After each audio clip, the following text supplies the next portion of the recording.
This podcast may contain views and opinions which are those of the hosts and do not necessarily reflect the official policy or position of any local agency, organization, union, employee, or company, including the podcast. Welcome back, everybody. Time to wake up. We're fucking tired over here, but hey, we're here again, another week.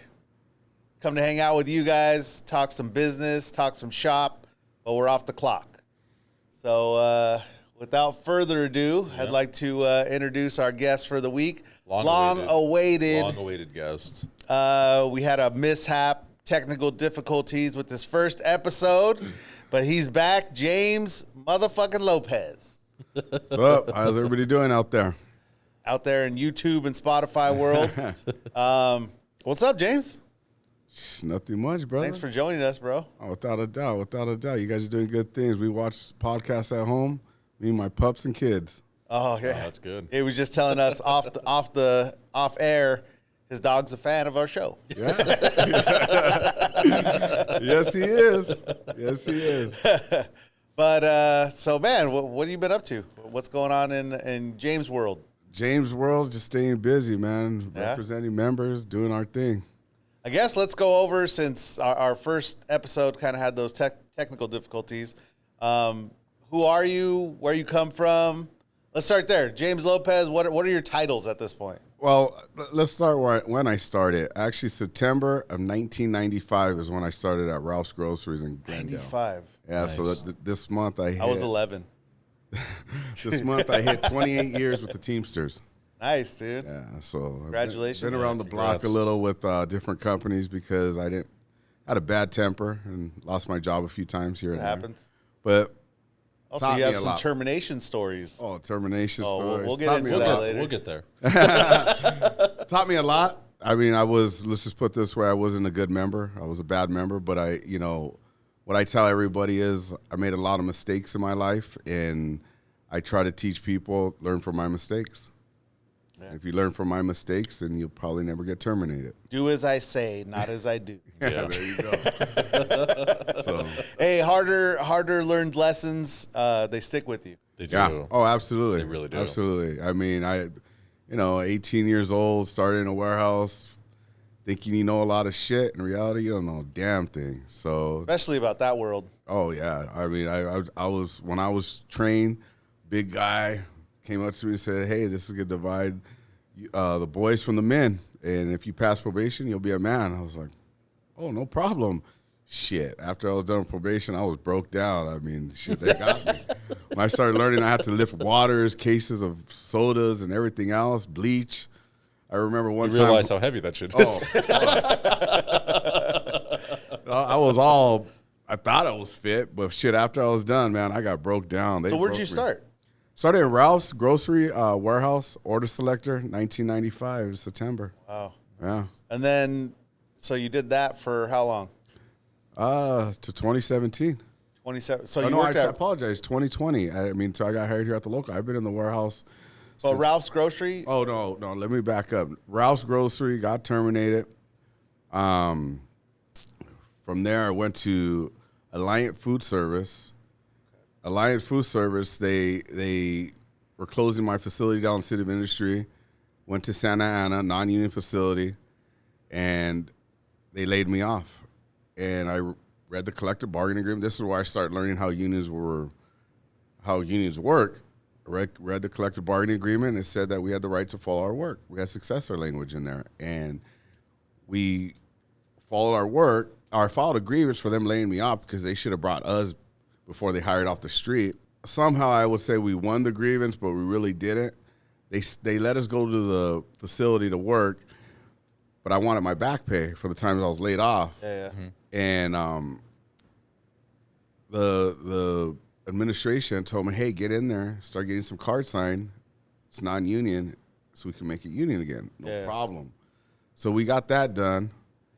And then when we went on strike, there was, I don't know, maybe 15 of us that went on strike out of 130 because everybody was scared.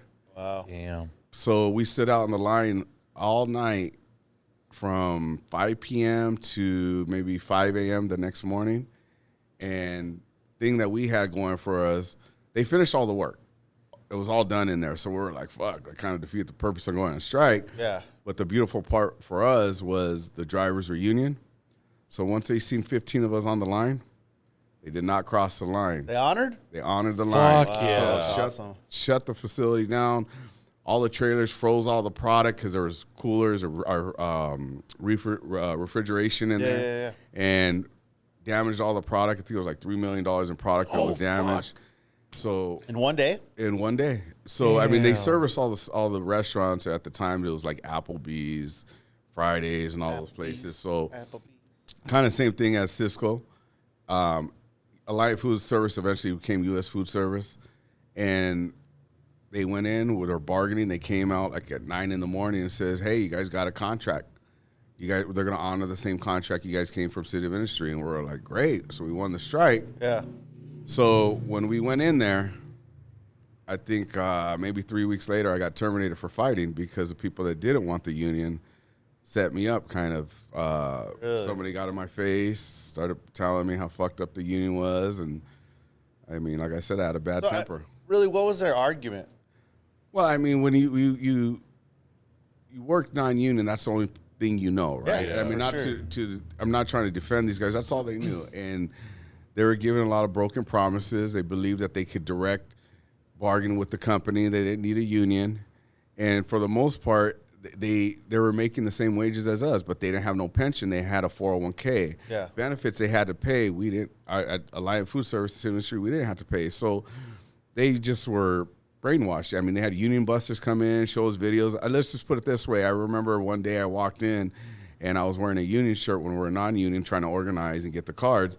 And they told, there was a group of us, actually like 8 of us, they told us, "Hey, take off that shirt or turn it inside out." I said, "I'm not going to do that. I'm just not going to do that. You're going to have to terminate me because I'm not going to do that." And I didn't do it. Everybody else turned their shirts inside out or they put a sweater on. I left mine on. Yeah. And I did that because I wanted to show them that I was not scared. I don't care what you guys On say. what grounds would they be able to terminate you for wearing That's a what I was shirt? wearing. There's, I mean, there's already an NLRB decision. right. Well, so this was in 90, I apologize, 2001. It was more of an intimidation. And my thing was, I was waiting for them to do that. And I went down to the NLRB and I was going to file a charge to protect myself for 6 months for any type of retaliation. Yeah. But by then, we already got the card signed and we're already in motion. But that right there, people came, "Hey, man, that was fucking pretty ballsy for you to say it," because we're in a meeting in front of everybody. And I was like, "I ain't taking it off." Fuck these guys. Yeah, I'm not fucking taking it off. Like, Yeah. it's just it. What do you want to do? So anyhow, back to where I got terminated, I got set up by the people that wanted to just die hard non-union. And somebody got in my face, and it was just, I had a short temper, and nature took its course, and just, I had 4 witnesses saying I did what I did, so I had no dog in the fight. Yeah. So I got terminated. I always, it makes me curious on people that fight for non-union. Like, I get what you're saying, that they don't understand, it's all they know. Yeah. I get that, but when you compare apples to apples, if you guys are getting paid the same wage, plus you're getting pension, I mean, Plus were they benefits. getting 401k match at least? Actually, they were. So if they're getting 401k match, I can see that. Now not it's getting not a benefits, pension though. Yeah. for sure, but they might think, okay, we're on the same level. But then you're getting benefits paid. Then you know. What unfortunately what happened on 9/11 was just heartbreaking. Yeah. But it was during the time I was getting cards signed. 9/11 hits, that 401k, people came in, stock market crashed. Took a shit. Everybody fucking- was sick. I lost so much money in my man. 401k. And I go, "How much did you lose in your pension?" 40%. And I was like, "My pension? What do you mean?" They were like, "Well, we lost all kinds of money in this 401k." And they would take me aside personally. "Hey, man, I'm willing to sign that card." Yeah. You know, because my retirement's gone now. And I was like, got you. Let's sign these cards. And I want to see how this pension works, you know. And I'm like, "Hey, we'll get you right. We'll sign the cards, and we'll come union. We'll show you. We'll send you to the pension people, and they'll explain how it works." And I got a lot of cards signed. And unfortunately, after 9/11, people lost a lot of money on their 401k plans. So That's such a bummer. yeah, it sucked, you know. I mean, but at the end of the day, we're good in our pension now. Look how strong our pension is today. Yeah. So When you go in, non-union shop, you 15 guys go on strike. win your strike, win your contract, go in, get cards signed. What was the percentage, the ratio at that point? After 9/11, I had 85% of the cards. Wow. 15% were just dying hard non-union. I mean, we had one guy out there that would always tell me, "Oh, you just want the mob to take our money. You know, you guys are corrupted, all this shit." And I was just like, you know what, man, I was one of the guys of the 4 witnesses that wrote a statement against me when I got a little angry. So, but fortunately for me, I will give. Let me back up on this. When I said I wanted my back pay for when we got laid off, Yeah. one of the deals was our money was off the table because we got organized. So I was angry at the time, but then now that I look at it, and this is where my learning, you know, all the things I say, I was pissed off at the union, like, hey, you know, this and that. Yeah. You guys fucked me. Well, I took a little mob up to the local and said how they fucked me, and actually somebody came out and says, hey, you kind of did, but you know what, we're going to get you your fucking money. This was at Local 630? Yeah, it was a change of the guard kind of. And I don't want to get to too much details about it because it's the past, but I'll just say one of the guys came out and told me, hey, we're going to get you your money. I was like, oh, okay. And then he called me one day. He said, hey, come down to the local and bring your mob back, all your guys. And I was like, all right. So we got down there, and there was a stack of checks. He's like, I'll hand them out to everybody. You got your back pay. I was like, fuck, this is great. Now I look at the union like, fuck, yeah, this is what it is. So everybody's all happy. We're union. And like I said, unfortunately, I got terminated, but right away, right when I got terminated, the gentleman that got me the check said, hey, man, come go work at Vaughn's. I got you a job there, you know, because I don't know if we're gonna arbitrate it.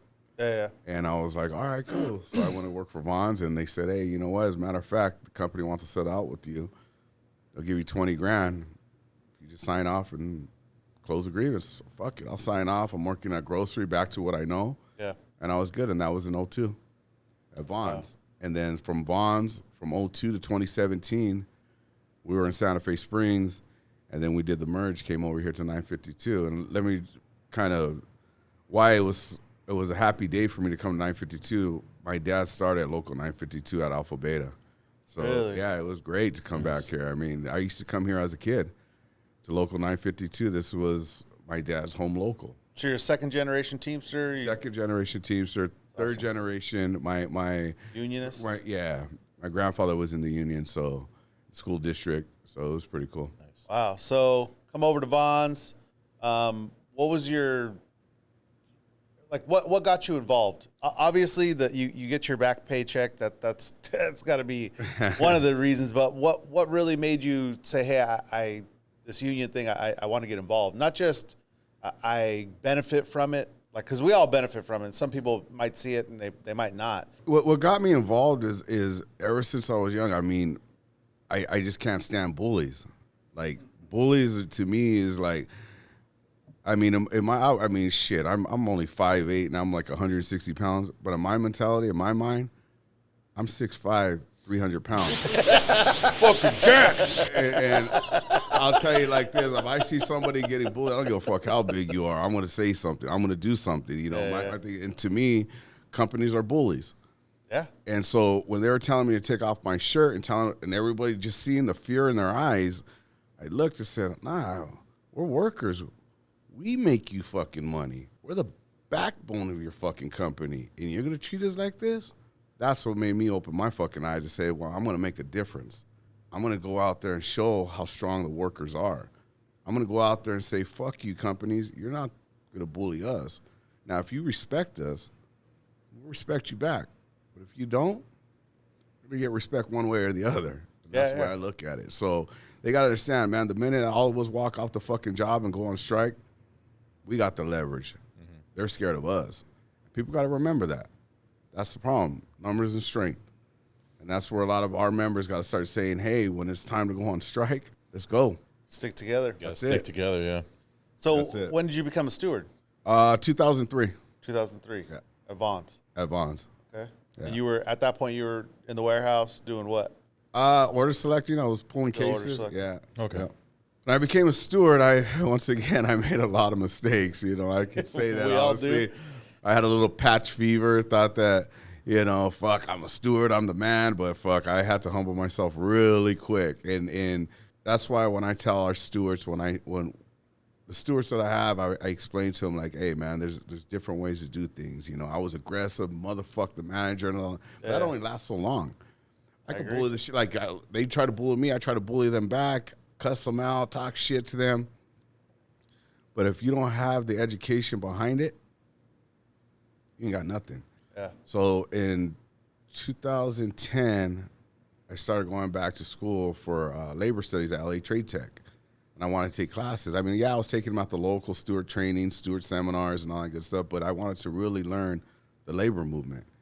So I went back, and then I was like, okay, I got a different approach on how I can handle management. I don't have to cuss them out.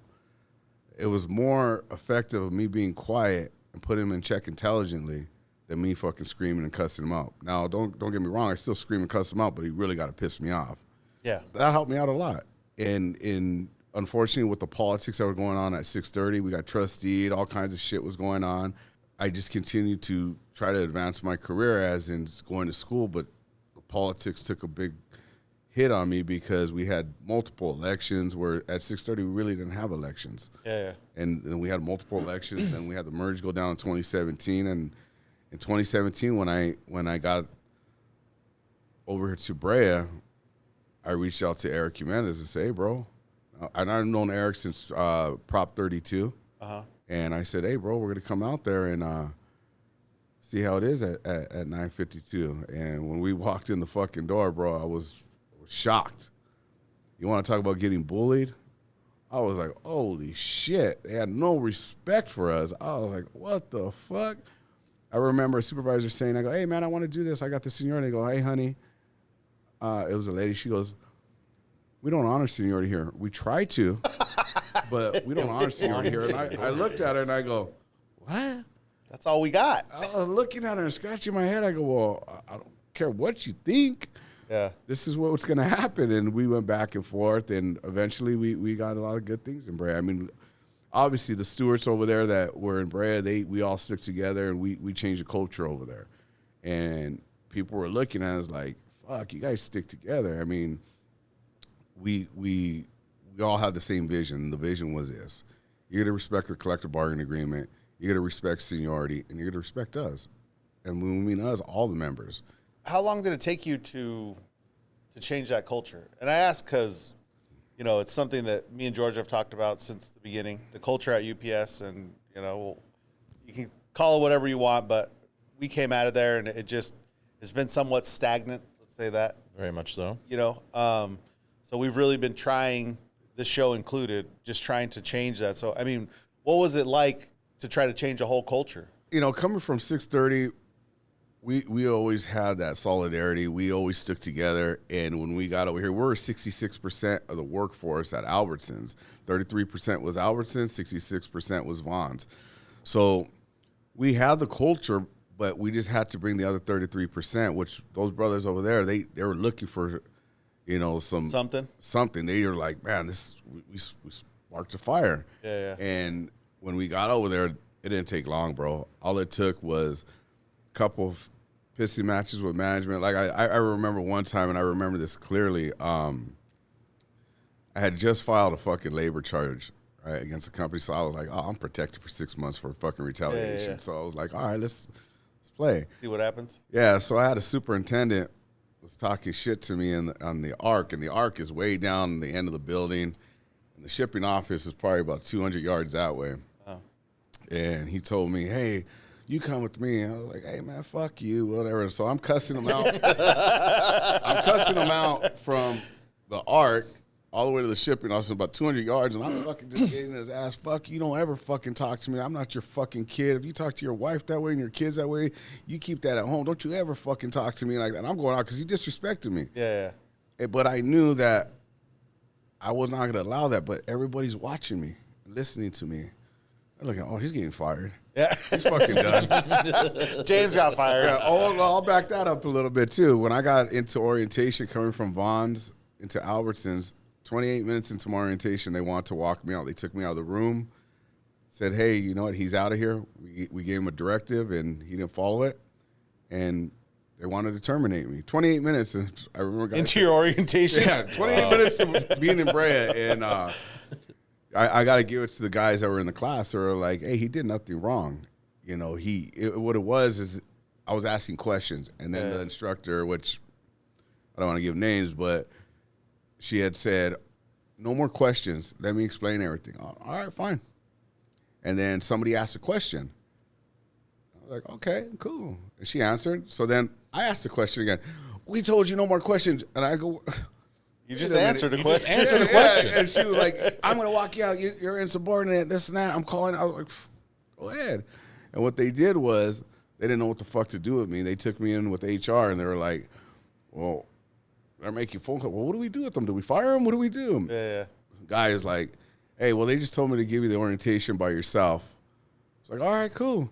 So I watched all their shit, did all their things. Something that was supposed to take 8 hours, I did it in 2. And so I'm like 2.5 hours into my shift. I'm like, "What do you want me to do?" And he's like, "Fuck, I don't know what to do with you." And I was like, "All right." So we walked down. He's like, "Well, I mean, you could go to break." And I go, "Can I walk around, see the facilities?" I'm sure. Like, fuck. So now I'm over here campaigning. James hit campaign mode I'm right like, away. Fuck. All right. Now you just gave me the rest of the day. And I'm talking to everybody, introducing me. "Hey, my name is James Lopez. How you doing? You know, I'm a steward out of Vaughn's, and I'm here at Albertsons. Boom, boom, boom. You know, talking to everybody." And I was like, "All right, cool." So after that, they're like, "Oh, ain't you the guy that almost got fired in fucking 28 minutes into your orientation?" I go, "It was just a miscommunication." That was that. So what they did was they gave me, I guess, if you will, some kind of power. Like, "Hey, if you stand up, they really can't do nothing to you." Yeah. I mean, I did nothing wrong. I mean, I didn't cuss nobody out at that time. They just weren't treating me fairly because I spoke up and I have a voice. So then people started, like, the culture just started changing. People were like, "Fuck, this guy just don't give a fuck." It's not that I don't give a fuck. It's just I know my rights. There you I go. know I'm not going to get fucking bullied, and I know I have a voice. I know I'm a union member, and I know when they open up doors, I know how to get in them. So when she opened up the door, when he asked that other question, she answered it. They gave me the right to answer another fucking question. Yeah. So that's how the culture started changing. And it wasn't just me. Other members were like, "Well, if James ain't getting fired, I won't get fired." So everybody started speaking up. And it was a good thing because You got stuck together. we all stuck together, bro. One thing, I mean, if you guys seen us during the pandemic, I mean, we had a strike authorization vote here during the pandemic, and it was a drive-through. And I'll give you guys some videos on that of guys. I mean, over 1,000 people coming here saying that we want to strike the company. Wow. So you want to say about, and then if you know grocery guys, they don't just come and vote. They want to stick around and Have some drinks? have beverages. And not just for an hour or two. They'll make it a 10-hour day if they can. Yeah. So, I mean, they're just a bunch of guys. I mean, I always tell everybody this. If you're a grocery guy, you're cut from a different part of the cloth, bro. I mean, the brotherhood and solidarity that we have, bro. I mean, not to knock any other industry. It's just, No, we see it. I mean, I it's see just, you can see a grocery guy. If I'm in the market and I see a grocery guy and he's wearing a teamster, I'm like, "Hey, you're out of the grocery industry." And he's like, "Yeah." It's just a look that we have, and because our backs are all broken down, we're hunchback or whatnot. Yeah. You can just tell a fucking grocery guy, man. That's what I like to say. Nah, that's cool, man. And I think we're at a different place at UPS. You know what I mean? As far as that whole culture change. To be honest, we don't have a lot of guys that are all that hungry. You know, so that's one of the things that we've been trying to spoon feed them and trying to get them back in. And there has been some change for sure. It's just not as quick as it was for you. Well, I think what it is just the local that we came from, and Jerry Veracruz, great labor leader. Grocery just has always had that. Let's put it this way: when it comes to proposal meetings and shit like that, it wasn't an option. Can I go or not? They used to fine your ass if you didn't go, and they was fine you a union due if you didn't show up to the proposal meeting. So they used to have to rent out East LA College just to house us because all of us would show up. So we were kind of trained, if you will, the way that you have to attend shit. It was not an option. It was mandatory. It was like, in our mind, it was always mandatory. And we don't want them charging us a union due. It was like, at the time, like $65. So I'm like, man. How'd they get that in the fucking? But our guys are like, they look at it like this, telling the wife and everybody, "Oh, gotta go to the union Gotta meeting." go. They're gonna charge me. It was our way of going to have a beverage after though too. So we all look forward to that. So it was time to go hang out with the brothers outside of work. So which was cool, you know. You hear that, guys? We could have a beer after the meeting. I didn't say beer, I said beverage. And hit you up with that union due. Yeah. So yeah, it was great, and I remember that we would go over there, and we in East LA College, and obviously we would fucking have our ice chests filled with beverages, and it was fun. Energy drinks and whatnot. Energy drinks, fuck, we Sports drinks. we had it all. I mean, Gatorades. and it was kind of cool because I would run into guys from Ralph's, right? Because I came out of Ralph's. Yeah. My dad actually, from Alpha Beta, went into Ralph's. So he had all the guys from Alpha Beta that I still know today, to this day, that still work at Ralph's, that seen me as a kid going to the La Habra warehouse where CVS is at. That's where Alpha Beta was. And it was kind of an honor to go over there to represent CVS because that's the building I used to go to when I was a kid to see my dad at work. And like every Friday, well, not every Friday, but most Fridays, my mom would go down there to pick up my dad's check to go deposit it. And we would go into the lunchroom. They used to have a cafeteria, and we would have lunch with my dad during his break time, his lunchtime. So it was kind of cool, like just the memory of walking back in there. It was like, fuck, this is where I was when I was a kid. I mean, from what I remember, I was like 5, 6 years old, all the way till I was like 14 going over there having lunch with my dad. So it was pretty fucking cool. That is cool, man. Cool. Yeah. It was a family thing. It was a family thing. Like one of the things that my dad always taught me was, you know, be loyal, right? Never rat, right? And work hard. Try to follow. Obviously, loyalty is everything to me. Never catch me ratting. You know, if they tell me, hey, the so-and-so, man, I don't know nothing. Yeah. Or I choose not to say nothing. You know? I never, and it's unfortunate because that's the culture that how companies want you to be. They're like, hey, write a statement. I'm like, I'm not writing shit. Yeah. You want to ask me something? Did you catch it on video? I don't know. Yeah. The minute you want me to write something, I'm like, fuck, that something's up. Yeah. And then they always, the thing is, they already probably know the answer. So why am I going to confirm their fucking answer? And they'll be like, well, we have a question for you. Give them more. Yeah, we have a question. Were you here? They're just trying to fill in the piece of, like, man, I don't know what you're talking about. And the thing is, they want to try to get you for dishonesty, too. Yeah. So you got to kind of walk that fine line. And me is like, I don't have nothing to say. Well, don't you? We have video. If you have it, what are you asking me a fucking question for? What do you need me for? Yeah, and then they want you to write the fucking statement. So once they got that in their hand, your statement, you can't change that fucking story. Yeah. You see the video. Like, oh, shit, I should have said this. No, you said this. Yeah. Fuck that. And then proven dishonesty, blah, blah, blah. Fuck all that. Yeah. Fuck all that. I just rather keep quiet. You figure it out. Well, you ain't cooperating. Hey, you're the moving party. You got to prove what I did. You know what I mean? I don't say that out loud. I just, in my head, I'm not saying shit. Yeah. And that's where a lot of people got to understand. I mean, I'm not trying to say get away with murder or anything like that, but some companies will try to set you up. Yeah. They're not honest. 100%. They're not out for you. That's what we try to let people know, and it's tough sometimes, especially those hardcore non-union guys, you know, because we have them, believe it or not. I mean, we're all union and UPS. There's no non-union. I mean, we have right to work states, obviously, but there's no non-union, completely non-union areas, right, or buildings within UPS. But we still have those hardcore non-union guys that are all about the company and. Yep. Oh no, I'm gonna write a statement. And this is. I'm just like, man, dude. Like, it's like, dude, this is your brother. At the end of the day, do you really want to take his livelihood? I don't want to be responsible for that. No, I don't care what you did to me. I don't want to be responsible for taking your livelihood. Yeah, absolutely not. And people go out there, hey, this guy's fucking with me. And what I always tell people, you know, go to your stewards, try to get it resolved. I mean, not everybody gets along, but don't go write no fucking paragraph to HR saying. Hey, John basically told me, fuck you. And, hey, you know, I'm like, what the fuck? And I'll see some of these statements like, God damn, bro. Like, you just gave up the team. You're going to get somebody fucking fired. And then, you know what the fucking funny part is? 9 times out of 10, it's a one-on-one conversation that they had, and there's no witness to it. Yeah. And this is where the other person fucks up and writes a statement. Yeah, I told John to go fuck himself. Yeah. But if you don't say nothing, they got to prove there was. You have to have another witness in there to say that actually happened. If not, it's hearsay. He said, she said. Yep, it's hearsay, bro. So that's the hearsay. fucked up thing of that. You know, I get it. We all have bad days. Not everybody's gonna go to work all fucking happy. But to your point, John, I'm not into getting anybody terminated. Yeah. That's just not cool, man, because at the end of the day, they have families. Yeah. You know, and I've seen so many people lose their job and then be like, fuck, man, I don't know what the fuck. One mistake fucked me up. Lose my house, lose my car, family. It's like, come on, bro.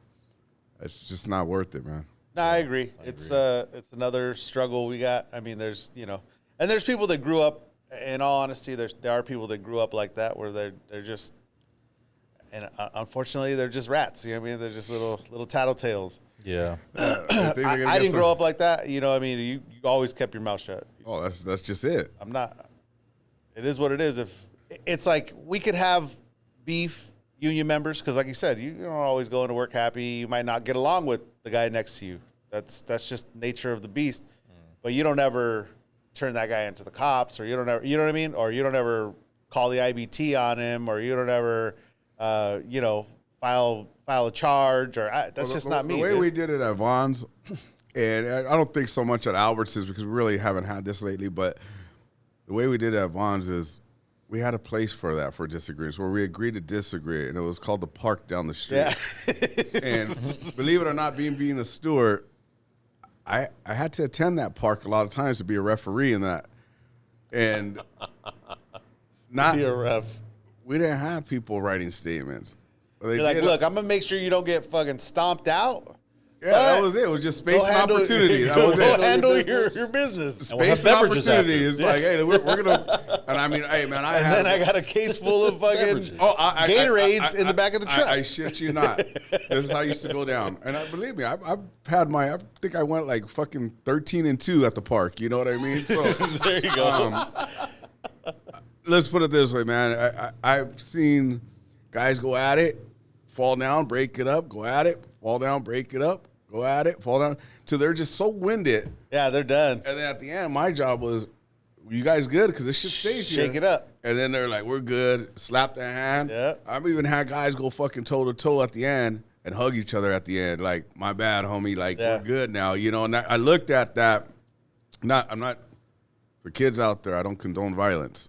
But it's just, that's the way our culture was. But that's the thing though, is, and it's different. Generations have changed, but in my generation, that's kind of what it was. If you had beef, you went and handled it. It didn't get crazy. You weren't. I mean, don't get me wrong. That, you know, there was some craziness within certain situations where, you know, weapons and all that. But beside that, for the most part, it was fair. You guys knocked it out, did your thing, and like you said, at the end, you're so winded, tired. You got all that emotion out and whatever, and then it was like, all right, I could be all right. Yeah, and it wasn't always like fighting. There was times that I've took guys to the park and where they talked it out. You know what I mean? Yeah. Like, hey, bro, you know, you're coming at me wrong, and you know it's not cool. And I mean, I'll sit there and mediate it and be like, you know, hey, you're wrong on this part, but you're wrong on this part, and so it wasn't always a fight. But our jobs as stewards were, you're a counselor, you think you're an attorney, you know, you're a friend, you're a family member. I mean, I can honestly say this: if you ever hear me out there as a business agent, as a steward, as a member, you'll always hear me say this. When I meet somebody and I talk to somebody, I'm here to build relationships, bro. Yeah. I'm not, you're not just, it's just a fucking, no, if you're a member, you're my family, bro. You're my brother or sister. And I like building relationships, bro. I mean, I mean, I'll text you on Thanksgiving if I have you on my phone and say, I hope you have a good Thanksgiving. And members are like, fuck, you text me, bro. And I'm like, yeah, I did. Personally, not in a group. Yeah. You know, and that's just my way of saying, you're family to me, man. I mean, this is all I believe in, labor movement. You know, I mean, this is my second family. And if everybody had that attitude, that's where the solidarity starts coming, saying, fuck, we are actually a family. So, and I think that's one thing too, is we don't, you know, people talk about like the brotherhood built within, you know, like a military setting or even take it, you know, to that level, but like a neighborhood setting or like where you're at war. Absolutely. You know what I mean? You're at war, and whether people want to see it or not, the labor movement's at war. And it's starting to ramp up a little bit more, starting to see more strikes and whatnot. But those relationships built, at the end of the day, that's what bugs me so much about the ratting thing, right? About calling the NLRB or not the NLRB, calling the IBT or ratting to management, or because at the end of the day, this is your brother. You got to stand next to him in battle, because if you go out on strike, both of your livelihoods are on the line now. You're absolutely right, John. And if you see what's going on in this country right now, and I go back to the pandemic, when they were saying we're essential workers, I remember when they were giving out cards saying that you could be on the freeway and all that good stuff. Yeah. It opened up labor's eyes. It opened up saying, hey, they have us out here working. Well, all these managers and our higher-ups are working from home. But I got to come out here, wear a mask. Yeah. Put my life on the line. Basically, like, people were dying, bro. I mean, it was just unfortunate. Now people were starting saying, okay, you want to call me an essential worker? I get it. It opened up everybody's eyes saying, we run the country as essential workers. Yeah. And people started saying, well, fuck. They were giving out heroes pay to certain people, but not others. Yeah. Well, in reality, you should have been giving it to everybody. So now you're out risking your life. Everybody. So now, as you see, when they were in the middle of a contract, they couldn't say nothing during the pandemic. Now their contracts are up. Now they're saying, okay, now I want the heroes pay. I want more money now, because you're right. I am an essential worker. And now you're seeing strikes because a company's like, no. You're no longer an essential worker. Yeah. No. It's not essential now because the pandemic. No, we already got all the profit. You don't get to reap none of that profit. So our workers are saying, no, wait a minute. You put my life on the line when I was out there. Now it's time to pay the piper, and the companies don't want to pay the piper. Yeah. Oh, I agree. So that's just what it is. People now know their worth. And break down essential. That means this shit does not run without us. Absolutely People does don't not run without us. People don't get their food, their products. People don't get stuff they ordered. The system doesn't run without us. Yep. And that's one of the things that, when they were giving out the essential, I always thought of it, and I actually had, friends and family would ask, like, oh, man, what's it like going to work right now? Because they all worked from home or didn't work. Yeah. And I said, you know what? I don't even think about it. I don't have that choice. Right. Because guess what? The world doesn't work without us. Right. The system doesn't work. Yeah. So, companies, like you said, banked on that, and they made record profits and, all this stuff. And now it's time to pay the piper. You're absolutely right. And Eric, love Eric to death, bro. He told us, if our members are working, you're working. You guys get out in those yards. Just wear a mask, get out there, try to protect yourself. But you get out there and you represent our members. Yeah. And that was, without a doubt, what we were going to do. And I look back at how the markets were just selling out everything, and all our brothers from Albertsons and CVS, they're working all these hours, stocking these fucking stores and everything they were doing. I mean, they were just getting out there, man, working 12, 14, 16-hour days. They were just making profits, these companies, and it's time to fucking pay up, bro. Yeah. And that's the thing that everybody's missing now. They're saying, oh, these fucking union members are greedy. No, we're not fucking greedy. We're not greedy. I remember when union density was at its highest. I think it was like 36%. Don't quote me, but you could Google it. CEOs weren't making that much money. Union density is low, and these CEOs are fucking millionaires. They got to make that balance come back. Yeah. They got to make that balance come back. So when they start saying we're greedy, that the money's not there, well, start taking away from your fucking CEOs. Start giving the workers what they deserve. Bottom line. Yeah, maybe the CEO shouldn't give themselves a bonus at the end of the year for making their numbers. Like, oh, I think I deserve a $5 million bonus. Well, Thank you. I whipped all these slaves. Yeah, basically.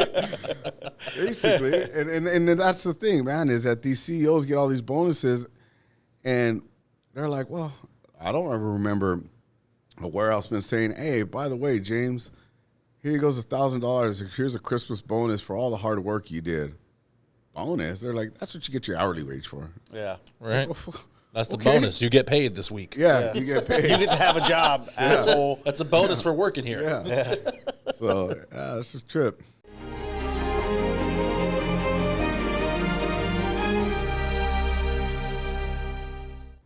All right, so let's get back into it. Back from our little break, real quick intermission. But so let's get into where you're at now. We talked about kind of like your past, but now you're a business agent. You're IBT warehouse rep. So how'd you get there? How did all this kind of take place? It's called Dick Riding 101. No, I'm just kidding. I don't know. I don't know how I got here. I guess hard work throughout the years and being in the industry. Yeah. You know, people took notice, and one of my, I guess what they would say downfall, which I don't think is a downfall, is I'm loyal. And when I choose somebody and I respect somebody and I see a vision of somebody, I'm gonna stay loyal. And in politics, when you're loyal, sometimes it doesn't work out for you.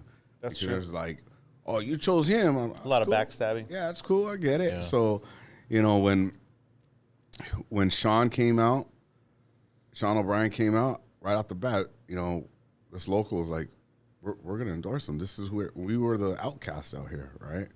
Nobody out here was really doing that. Everybody was scared. We weren't. Yeah. And saw a vision. Oh man, his vision, man. You guys see. I mean, look what happened to UPS, bro. I mean, he's shaking up the world right now, bro. Organized labor is shaking up the world. Yeah. And he has a lot to do with that. And then when our loyalty, like they say, elections have consequences. And fortunately for us, I got put up to the IBT warehouse division under Tom Erickson. Tom Erickson's another guy, good vision. I mean, let's start at a lower level. Eric Jimenez, when he was running, I knew what vision he had, and I was like, fucking, let's do this, bro. Yeah. Good vision. I mean, look how he's changed Local 952, bro. I mean, just Night stop and and day. think about this. I remember 4 years, dude, night and day. I remember coming to 952 when I came over from Vaughn's, and I was like, oh, shit, I better hurry up and get down to the local on a Wednesday night because I get free Angel tickets and probably another gift because nobody's going to show up at the fucking meeting. And what I mean by that, there was a raffle, and there was only like 12 people from the rank and file in there. So nobody would show up. Damn. And so I knew I was going to get Angel tickets. I was going to win that. And then the other piece was, okay, if there was still not enough members, they'd probably give me another fucking raffle ticket and they'll give me something else. I mean, I didn't do it for the prize, but it was sad. Nobody was at the fucking membership meetings. And I you know, talking to Eric throughout the years, he was like, I want to bring back 952 with the strength and bring the members, get them involved. And as you guys can see, bro, you look at our general membership meetings now, they're packed. They're packed. And then when They we need a have bigger rallies venue. here, they're packed, huh? I think we need a bigger venue. Yeah. I mean, it's just like, fuck. I mean, this is great, right? Because now we're getting the members involved. They're getting active. They're getting educated. I mean, you know, we had this EWS training, Engineer Work Standard training, and I went up north to Joint Council 7 to go do this training with Danny Tolan. And I was like, damn, all these years, I didn't know exactly what it really was. I mean, I knew bits and pieces, but after I went on that training, it was all put together for me. So I said to Eric, I go, Eric, bro, this training was fucking amazing. Can we bring it down to 952? He goes, is it going to help the members? I go, if we train the stewards, it's going to benefit the members. He goes, then bring it down. Eric's number one thing is, you know, he says members first. I can honestly say in his heart, he always puts the members first. So his thing was bring it down, James. So we're like, all right, cool. We had this meeting last week, and every steward in there was just like, wow, I can't believe that I've learned so much. This is what we needed. So now we're giving them the tools that they need to represent the membership. And it's just a fucking good thing, bro. I wish that I would have learned this back 15 years ago, 20 years ago, because then I would have been able to hold the company accountable. The thing is, the company holds us accountable, but what we forget, we got to hold them accountable. Yeah. And this training just lays it all out on how you hold the company accountable. And the stewards were just like, wow, now I know.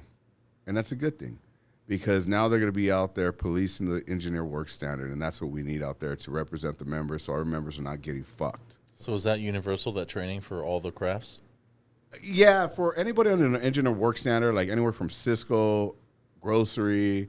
I mean, they even have it like if they ever try to go on drivers, right? I mean, we didn't get into that because we don't really have drivers that are under engineer work standard, but it breaks it down to you how they create a standard. And everything's based off an SOP, right? And things that I didn't know, that the SOP has to show you in detail on how to do your job. And if it's not in there, then standards. And it's not a standard. It's not a standard until everything is in there. So now that the stewards are like, wow, man, I've learned this. Like, every one of them was like, I'm going back to the barn and I'm going to hold the company accountable.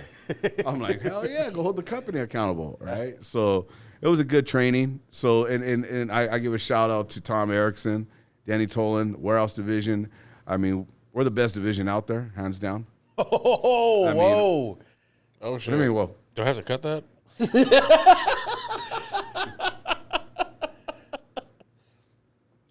Like I said, we're cut from a different part of the cloth. But no, shout out to those guys. I mean, Sean O'Brien, I mean, that guy is, and he knows, he's the one that I could really say he's all about loyalty. And I like to say he's cut from the same part of the cloth I am. Loyalty is everything to me, man. Well, I'm sorry for cutting you off, but I mean, in all honesty, I think all that starts from the top. You were referring to how you guys have given the stewards the tools and the power to do a better job for the members.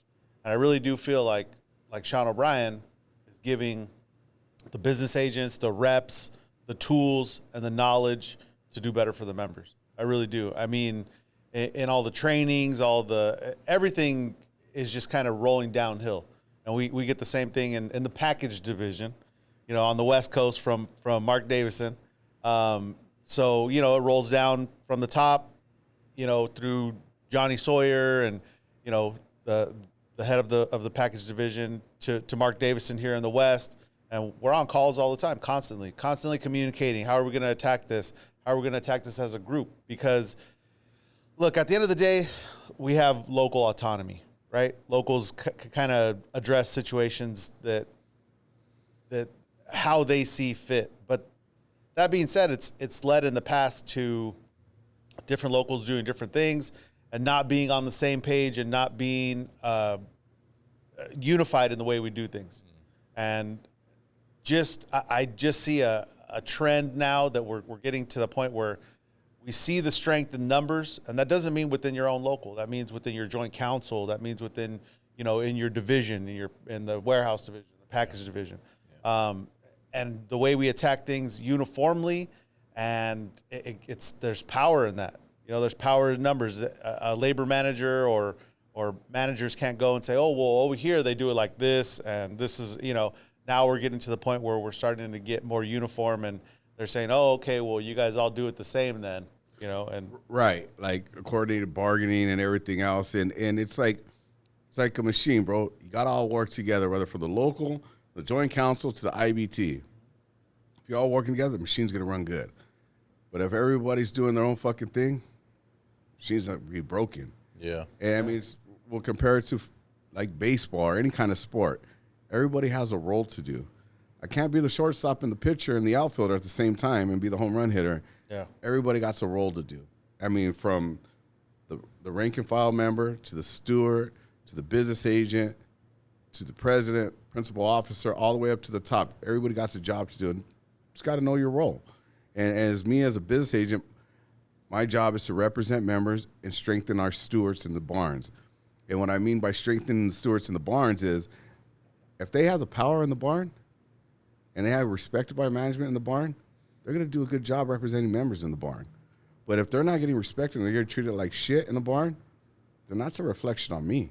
Yeah. And I got to get down there and make sure that we're putting them in the right place. And I'll tell you, like right now, I like to say I have good working relationships with our management teams out there, because if not, it's not going to be good for them. I mean, Let me tell you how I go into labor relations and managers and directors.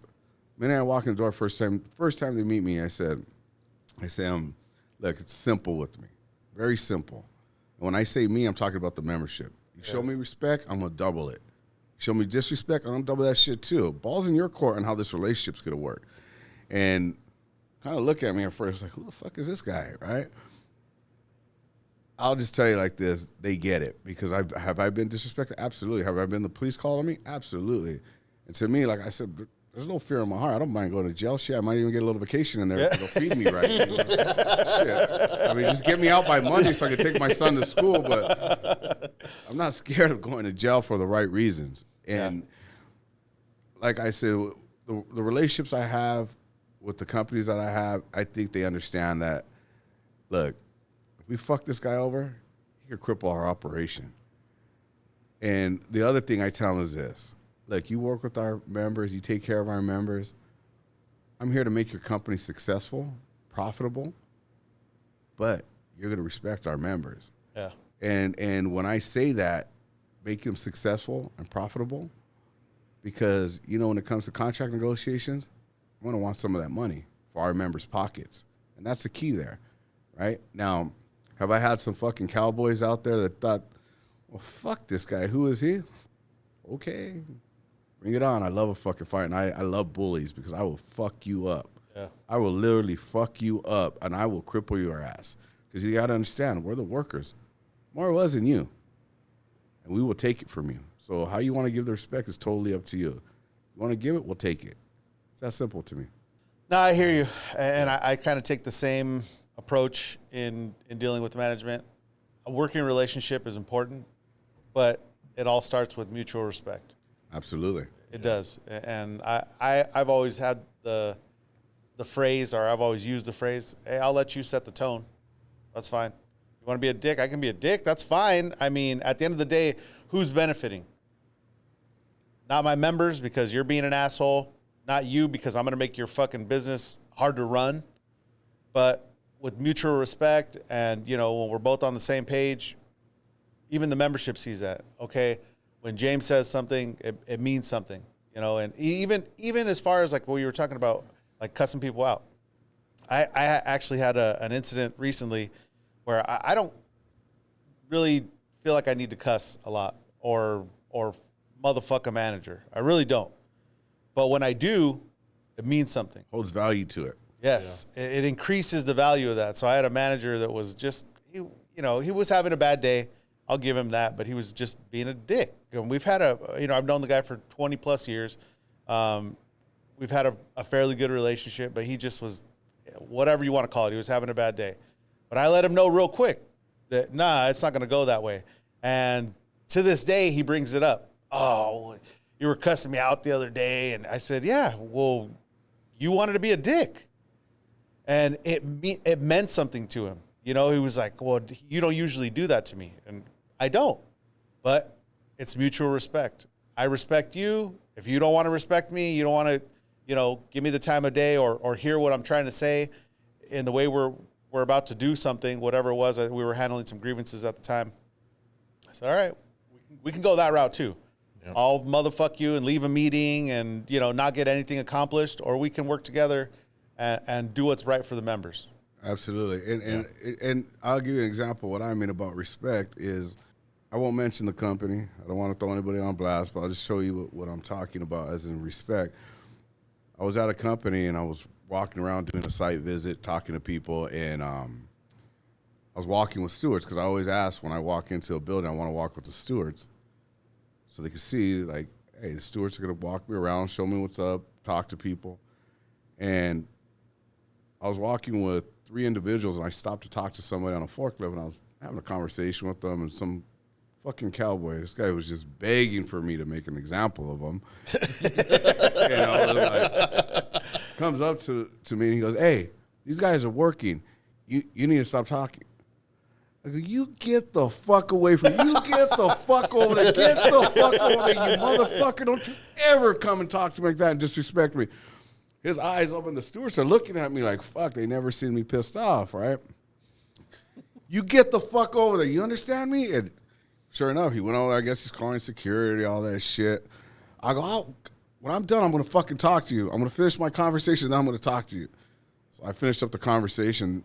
Now everybody's quiet, like, fuck, we didn't want to talk. We need to go back to work. He's going to try to fire us. So I finished the conversation. I go, you have any more questions? You have anything else? I was like, no, we're good. I was like, all right, cool. So then I went over there. I go, hey, man, whenever I walk in this fucking facility, don't you ever fucking interrupt me or try to embarrass me. Just looked at me like, fuck. You know, like he didn't have shit to say. So sure enough, right when I left the facility, I get the fucking phone call from higher up. I go, hey, man, look, check this out. You know me. Never get off like that. That's not my fucking style. Yeah. But what was the first thing I ever told you guys? Show me respect, I'm going to double it. Show me disrespect, I'm going to double that shit too. I go, that was disrespectful to me. I agree with you. I personally am going to send an email out to all the supervisors and managers over there to let them know when you walk that floor, I don't care if you're out there talking to somebody 5, 10, 20 minutes, let him do it. If it's extreme, then I'll call you and say, hey, James, next time don't do this. You know, or respect that. Yeah. I go, that's cool. Now, if you would have done like that, I would have had to motherfuck this guy. That's what I'm talking about is respect. And never had a problem since then. And I got to give the company credit because they now involve the stewards in everything. Any kind of thing that's changing, anything that goes on in there, hey, James, we're going to do this. Oh, we know. We already know. Without even me saying, we're running by the stewards before we run it out to the membership. And that's respect. Yeah. And that's what and I'm not asking for much, bro. That's the way it's supposed to be. To have a working relationship with us, you got to show that type of respect. Because if you don't, then we get back into that bully situation. And I'll tell you right now. You just don't take kindly to that shit. I don't take that. Nah, fuck that. So let's get into real quick. I mean, we don't have a shit ton more time, but let's get into what barns do you cover right now? CVS, Albertsons, GCAN Aerospace, Coca-Cola Orange, and Coca-Cola Rancho. Wow. Okay, you got a lot. Anything special going on in any of those buildings that you want to just touch on, or other than the EWS, right? Yeah, Rancho's closing down temporarily. They're going to level it. They're moving to Fontana, and they're going to rebuild it in Rancho, make it bigger. So that's the only major thing going on over there. Albertsons and CVS contracts are kind of coming up similar, and like I told you guys, they're we got their contracts in 2020, right when the pandemic started. So if companies are out there listening, I'll tell you right now, we're coming with some fucking money. They do. We have frequent CVS management listening. Shout out to you guys. Shout out.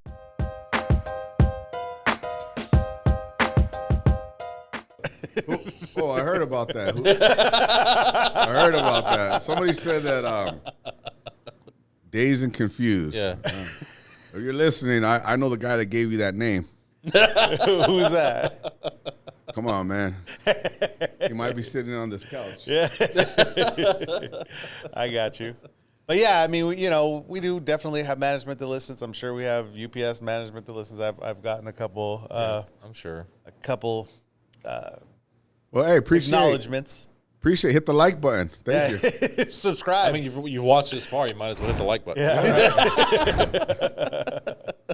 But is there anything, before we close it out, is there anything you want to get out to your membership? I just want people to get more involved. I mean, we do a lot, but I think we can.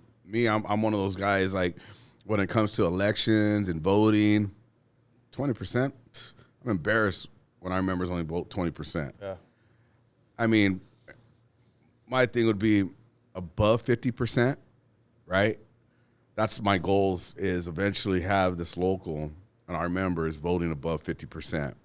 What I always like to tell everybody is, when we get out to rallies, is don't just say I'm going to a rally, saying, hey, James, you know what? I always say, I'm bringing 5 people to a rally. If you could bring 5 people to a rally, then you're doing your part in the labor movement. Because that means that you have 5 people willing to spend their own time to go out there and support what they do for a living. Yeah. And that's the key right there, is for our members got to start holding our other members accountable. And the other thing I want to tell our members is this. If you ever have any issues out there, don't go on the rack, talk shit about the issues. bring it to the steward, bring it to me, because you'll never get your issue with the racks.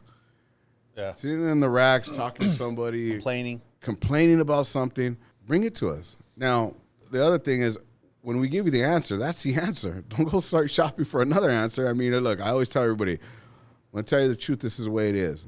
And when they don't like the answer, I say, okay, I get it. You just don't want the answer. You want your answer.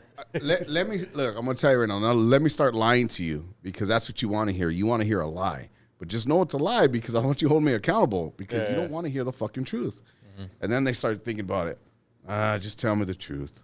Well, I'm telling it to you, but you don't digest the fucking truth, bro. Like, I wish I could give it your way, but it's not going to happen. Now I'm giving you false hope.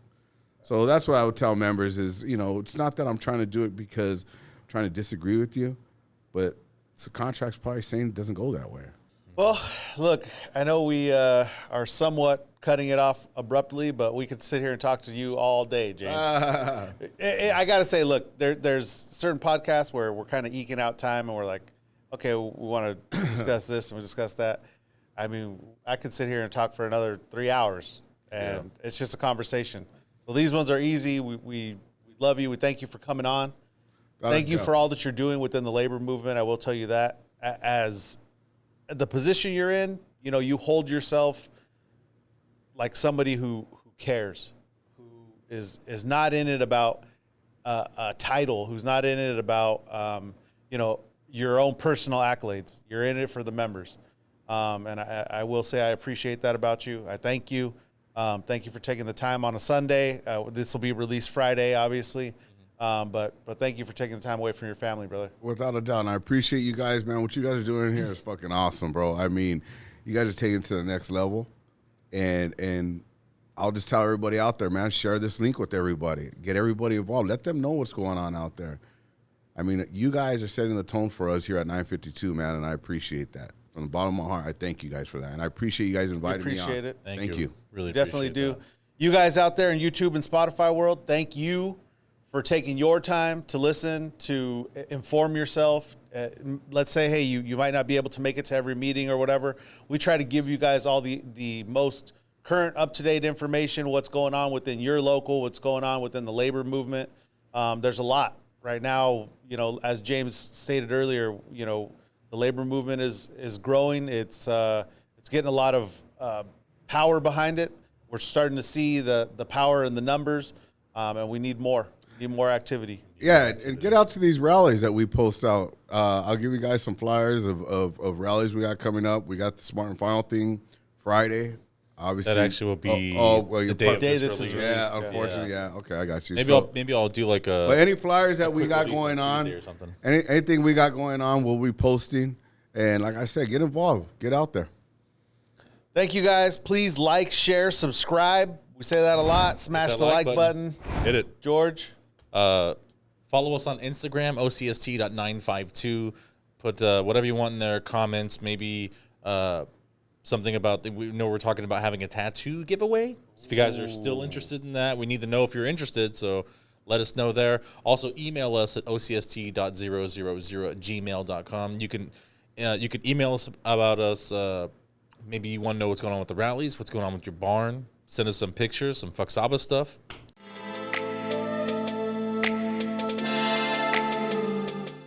Anything. Fuck Sabas. And with that, we're out. We'll see you guys next week. See you next week.